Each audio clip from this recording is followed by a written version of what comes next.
Por lo general, en este tipo de invitaciones, uno empieza a... Muchas gracias por haberme invitado. Yo empiezo preguntándome por qué me invitaron a mí. Había muchos que pudieran haber venido y hacerlo mejor probablemente. No obstante, me escogieron a mí y me siento realmente satisfecho por la doble condición de guatemalteco y nicaragüense, por haber estado a través de mi padre y luego de mis hijos muy próximo a las luchas del frente, y de estar en este auditorio que tiene el nombre de nuestro querido amigo Javier Gorostiaga.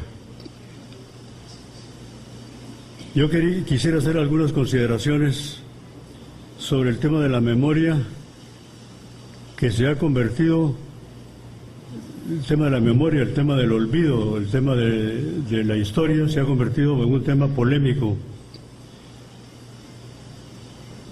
que en este momento ocupa un importante debate, sobre todo entre los que quieren renovar la historia. Y de manera importante cuando hay algo que decir, como en este caso, Mónica lo señala en su texto, solo una pequeña porción del pasado se documenta y solo una pequeña parte del recuerdo se registra. Pero hay una conflictiva relación entre silencio, memoria y olvido. Los conceptos no son claros y yo pienso que todo esto es especialmente decisivo que se aclare con ocasión de la publicación de este extraordinario trabajo. Tal vez es importante recordar a un historiador francés, Pierre Nora, que hace algunos años, investigando los problemas de la historia, llegó a la conclusión de que lo importante es poder determinar lo que él llamaba les lieux de l'histoire, los sitios de la historia, los lugares donde la historia se condensa. Lo importante no es la historia como un curso de acontecimientos, sino cuando estos, como cuando expresan una coyuntura crítica que explica lo que ocurre en un corto periodo de tiempo, lo que no puede quedar explicado a lo largo de un largo periodo. De tal manera que encontrar los lugares de la historia es muy importante. Por ejemplo, ahí donde la historia se condensó, concentró presencia, intereses, y tiene que ser entendido perfectamente bien, son los distintos momentos en que el frente fue avanzando y caminando, triunfando o siendo derrotado. Por ejemplo, la insurrección de Matagalpa. Allí hay concentración de intereses, de fuerzas, de historia. Eso tiene que ser explicado, no todo lo que ocurrió antes o después, sino lo que en ese momento decide. Yo vengo de Guatemala, en donde las cosas se plantean exactamente al revés. Yo quisiera poder explicar lo que significa esto de exactamente al revés. En Guatemala, entre 1979 y 1981, el ejército mató 80,000 indígenas. Probablemente el periodo es mayor, pero no exagero cuando digo en 18 meses hubo 80,000 víctimas. Y en consecuencia, hoy día, 15 o 20 años después, la gente se pregunta ¿por qué los mataron? ¿Por qué lo hicieron de esa manera? Quemando vivos a mujeres y niños. Y la respuesta no es fácil. Ahí rescatar la memoria tiene otro significado. Aquí rescatar la memoria para la victoria. Allá fue la memoria para la derrota, para el dolor.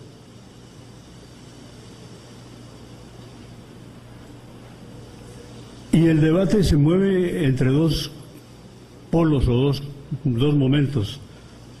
El problema del perdón y el problema del olvido. Pero hemos podido convencer a la población de que no se puede perdonar si la verdad no se conoce. ¿De qué se va a perdonar a alguien si no sabemos ni siquiera el nombre? si no ha sido juzgado, si no ha sido condenado. En consecuencia, rescatar la memoria es importante como parte de un proceso legal, pero tiene también una dirección moral, una dimensión ética.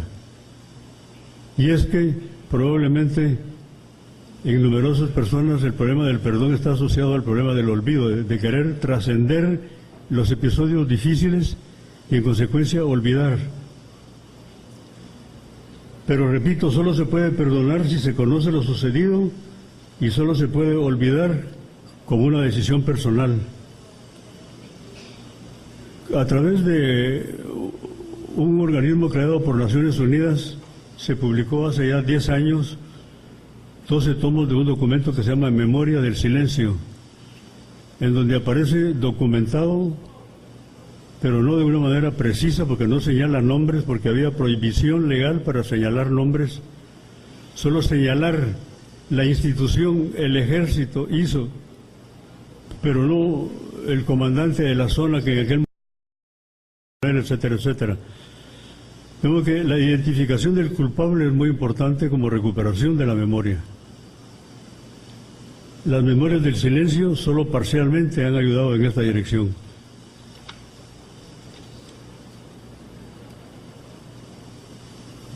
Y es que yo quisiera enfatizar en que la memoria es estimulada por la pregunta, como lo que Mónica hizo. Ella pregunta y le responden. Y el que responde se convierte en testimonio, se convierte en testigo. El testimonio es la materia prima con la cual se hace la historia. El testimonio por sí mismo no vale. El testimonio queda ahí y es muy importante. Pero el testimonio tiene que ser objeto de interpretación, porque lo que se busca finalmente es la explicación de lo ocurrido, una interpretación de conjunto de los fenómenos que finalmente explican por qué en Nicaragua la dictadura de Somoza fue derrotada de esta manera y por qué en otras partes no, las dictaduras no ocurrieron la misma suerte. De modo que entonces hay un problema entre el testimonio que se convierte hoy día en documento. Los testimonios de las 90 y tantas personas que fueron entrevistadas son ahora documentos, están escritas. Y Mónica realizó la difícil tarea de convertir el problema de la historia oral en historia escrita, que no es fácil. Porque yo quisiera hacer algunas consideraciones sobre este tema del testimonio personal y el conjunto de circunstancias que determinan que el testimonio tenga valor o que carezca de él. No necesariamente el testimonio per se vale según las circunstancias en que se produce y según la manera como se procesa.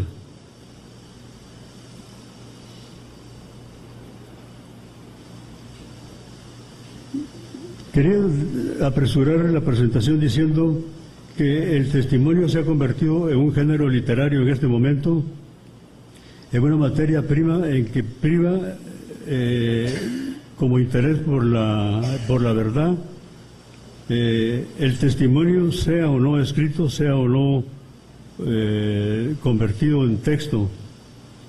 Lo importante es que se den dos circunstancias que yo quisiera mencionar. En primer lugar, el testimonio va cuando se refiere o tiene relación con esto que llamaba el lugar de la historia, el momento en que la historia se condensa. Si los testimonios giran alrededor de esto, tienen más valor. Y por supuesto, el que habla porque sabe lo que dice o porque cree saberlo. Es bueno preguntarse hasta dónde el que pregunta tiene posibilidades de alterar o de cambiar lo que el respondente dice. Yo no quisiera hacer ningún juicio sobre lo que Mónica hizo, pero tiene un texto en la página 13 que yo quisiera leer muy rápidamente porque hace referencia a este problema, que es el problema de qué hacer con el testimonio que no nos parece bien. El testimonio o lo dicho que probablemente no es así, probablemente, no tenemos certeza. Vean ustedes lo que Mónica dice en la página 13.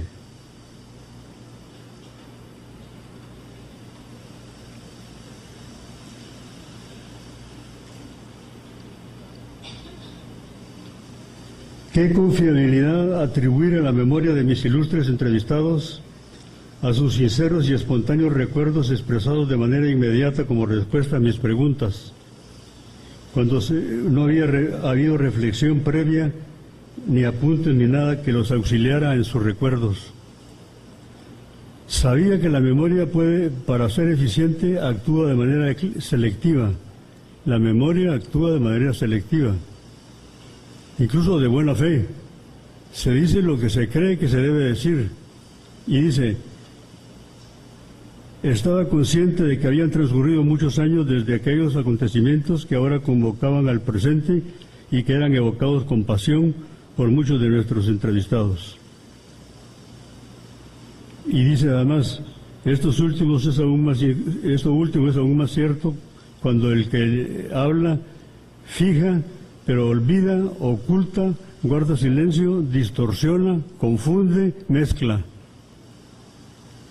Esto último es aún más cierto cuando se trata de situaciones de singular intensidad y que probablemente el entrevistado había sido torturado, una mujer que había sido violada, circunstancias anormales en que el recuerdo se fija de otra manera, con otras circunstancias. En fin, lo que quiero señalar con esto es que hay riesgos metodológicos que no es una necesidad plantearlos, que constituyen característica de la metodología moderna en la historia. Quisiera mencionar inmediatamente después qué es lo que se busca. Finalmente,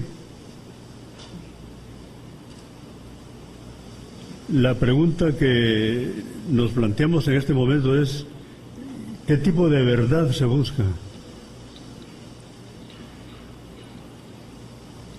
Con un ejercicio tan complicado como el que hizo Mónica, 10 años de trabajo, 100 entrevistados, más de 1.500 páginas. No me refiero al caso de este, sino a muchos, pero lo pongo como ejemplo. Finalmente, la verdad que se busca a través de este extraordinario esfuerzo, ¿qué valor tiene?